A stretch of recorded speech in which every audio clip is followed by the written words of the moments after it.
Je suis un enfant du Sahel et je me demande bien où est-ce que les moutons merveilleux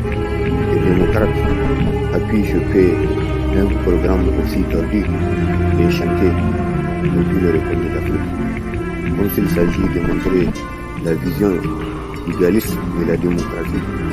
et de tout ce qui va avec, comme s'il s'agit de répliquer avec une férocité tout aussi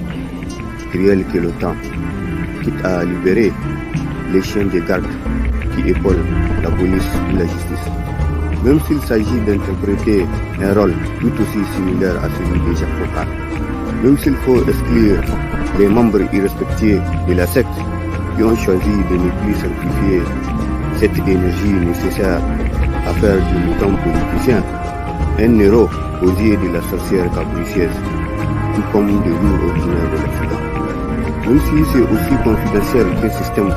qui utilise les moutons démocrates pour se développer, pour enfler et grossir, telle une évasion distinguée sur la production du pays. En dépit du choix du concepteur de la démocratie à faire des rats debout du Parlement africain une compagnie des outils démocratiques, une colonie des animaux politiques, des animaux démocratiques, de la tête jusqu'aux pattes, de la tête jusqu'au bout des ongles, malgré les instructions du fier et valéré par Thomas Sankara sur la conduite et les traditions des loups originaires de l'Occident.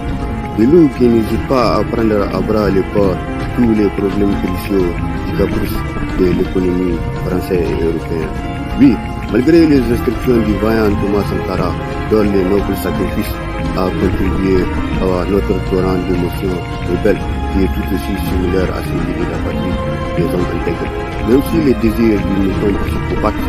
parrainé par la France dans la mère patrie, est dédié à dompter l'effet de la bombe, tout comme à stabiliser les caprices de l'économie enfantée par la colonisation, tout comme pour se tenir au chaud dans les G8, pour paraître moins lâche et plus vulgaire que tous ces loups qui ont saigné l'Afrique, tout en sollicitant la force et la bravoure des tirailleurs sénégalais durant la Seconde Guerre mondiale. Et pour finir, par mettre 6 pieds sous terre tous ceux qui ne sont pas pour la démocratie divertissante et colonisatrice de tous les enjeux stratégiques de l'Afrique. Pour mettre 6 pieds sous terre tous ceux qui ne sont pas pour le déclin de la civilisation africaine, tous ceux qui ne sont pas pour l'homosexualité, tous ceux qui ne sont pas pour le déclin de la civilisation universelle. Je suis un enfant du Sahel et en tant qu'enfant autoproclamé du ghetto, j'ai toute autorité à déclarer que l'Afrique est mienne.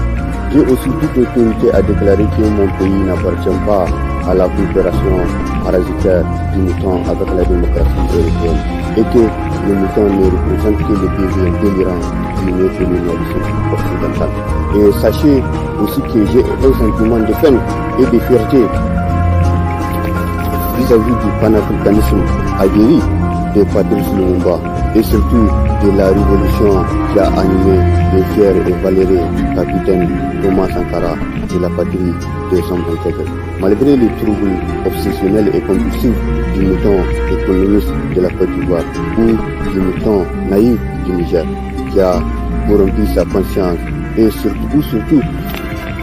du mouton qui a compromis la politique sénégalaise, qui s'est prostitué pour le champ de la démocratie française et européenne. Malgré le chant de l'espoir du droit de l'homme, malgré